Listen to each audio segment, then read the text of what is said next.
Hello అండి, అందరికీ నమస్తే. ఎలా ఉన్నారు? బాగున్నారా? మీరు బాగుండాలని మనస్ఫూర్తిగా కోరుకుంటున్నానండి. ఈ రోజు అయితే ఏరువాక పౌర్ణమి. ఏరువాక పౌర్ణమి అంటే ఈరోజు ఊర్లలో చాలా పెద్ద పండుగగా జాతరగా చేసుకుంటారండి. ఎద్దులకు ఎద్దు కొమ్ములకు కలర్ పెట్టి, ఎద్దులకు పసుపు బొట్లు పెట్టి, కాళ్ళకు గజ్జెలు కట్టి, ఎడ్ల బండి కట్టి దేవుడి చుట్టూ ఊరేగిస్తారండి. ఇలా చాలా పెద్ద పండుగగా కొలుసుకుంటారు వాళ్ళు.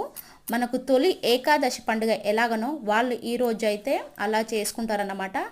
ఈ నర్సాపూర్ సైడ్ అయితే చాలా అంటే చాలా చేసుకుంటారండి. మరి ఈరోజు ఏరువాక పౌర్ణమి పండుగ చేసుకున్న వాళ్ళందరికీ శుభాకాంక్షలు అండి. మీరు ఎప్పుడు సంతోషంగా ఉండాలని మనస్ఫూర్తిగా మేమందరం కోరుకుంటున్నాం. ఓకేనా ఫ్రెండ్స్? మరి మీ సైడు ఏరువాక పండుగ చేసుకుంటున్నారో లేదో కామెంట్ బాక్స్లో కామెంట్ చేయండి ఫ్రెండ్స్. ఓకేనా? ఈరోజైతే చాలా ప్రత్యేకత. ఏరువాక పౌర్ణమి అంటే చాలా ప్రత్యేకత అండి.